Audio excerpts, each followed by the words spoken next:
एक बुलारा व्हाट्सएप भक्त कर रहा है। भगवान श्री कहते हैं, भक्त कुछ एक प्रकार की प्रारब्ध होती है जो अवतारों को भी भुगतनी पड़ती है, वह भी इससे मुक्त नहीं है। ऐसी ही प्रारब्ध तेरी थी, तुझे इसका भुगतान भुगतना ही था।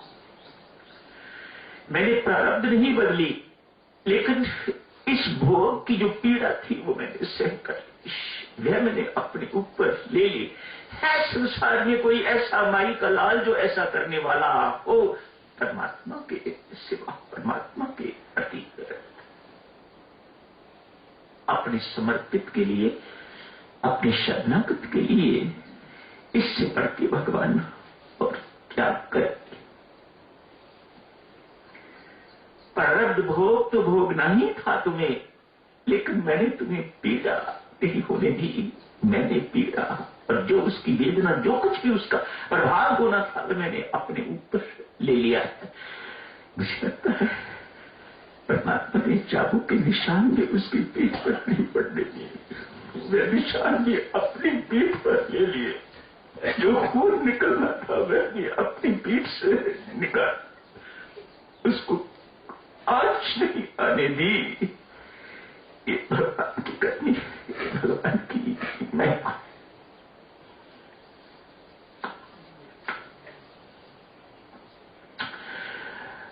बेशरणागति,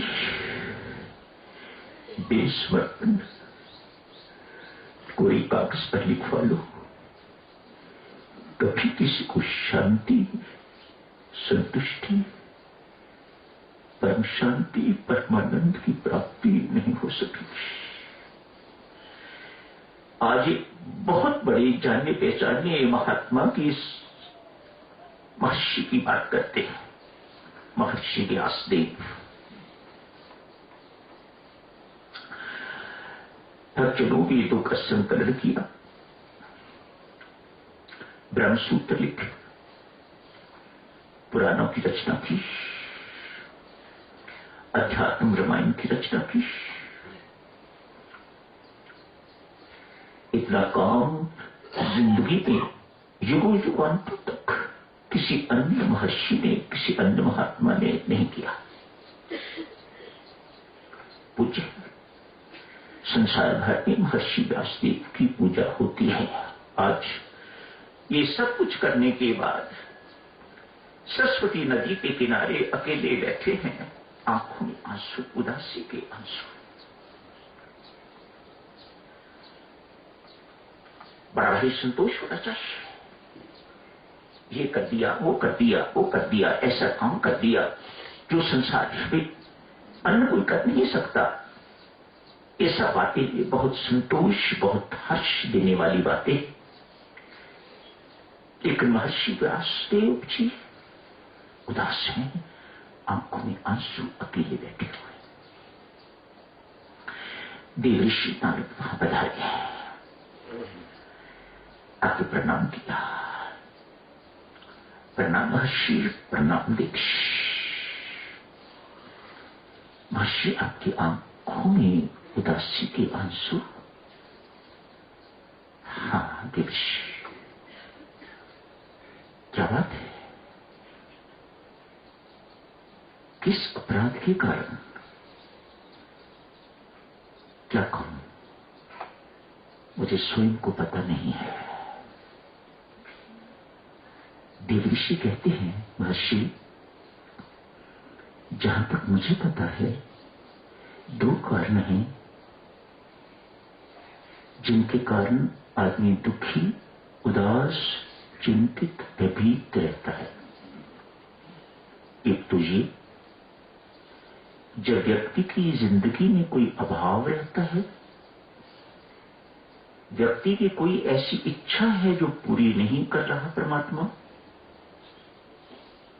वह अभाव दुखी रखेगा, उदास, चिंतित रखेगा, भयभीत रखेगा, बेचैन रखेगा। दूसरा कारण, एक कारण, दूसरा कारण, यदि किसी का स्वभाव किसी का आचरण, किसी का व्यवहार कटु है, कठोर है, बड़ी बारीक बातें कही देवर्षि नारद ने। व्यंग्यात्मक है, उग्र है, उसे भी शांति नहीं मिलेगी। महर्षि ने दोनों बातें सुन ली हैं। कहा देवर्षि, बहुत कुछ किया है मैंने, मुझे लगता है जो करना चाहिए था वह नहीं हुआ। मैं अभी तक परमात्मा का नहीं हुआ, मैं परमात्मा के समर्पित नहीं हुआ, मैं परमात्मा की शरणागत नहीं हुआ अभी तक। मेरी जिंदगी में इसी अभाव के कारण मैं आज बहुत उदास हूं।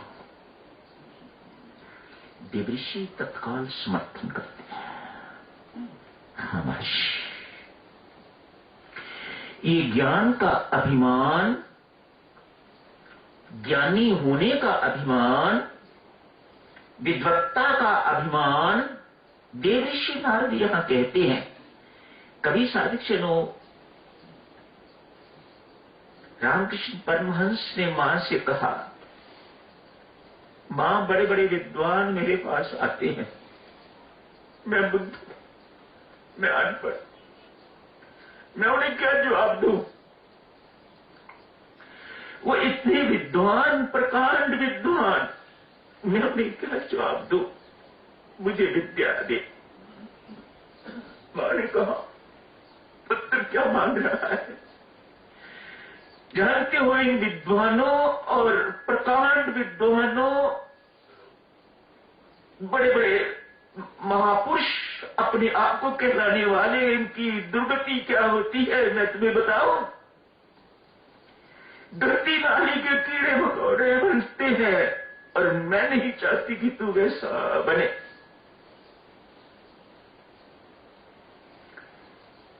तो जैसा है, अनपढ़, गंवार, पर सरल है, ठीक है। ऐसी विद्वत्ता क्या करनी जो अभिमानी बनाए, ऐसी विद्या क्या करनी जो अभिमानी बनाए। विद्या वह जो विनयवान व्यक्ति को बनाए, जो चरणों की, हर एक के चरणों की धूली बना दे, वह बड़ा विद्या, वह विद्या। रामकृष्ण, तू ऐसा है, मैं तुम्हें वो विद्या नहीं दूंगी। क्यों? मैं नहीं चाहती तेरी भी वही दुर्गति हो जो सो काल्ड विद्वानों की हुई है, सो काल्ड ज्ञानियों, महाज्ञानियों की हुई है। महर्षि के जीवन के अंदर ये अभाव घट रहा है, मैं अभी तक निमित्त नहीं बना। कल करेंगे साधुजन इसके आगे की चर्चा। आज यही समाप्त करने की इजाजत दीजिएगा।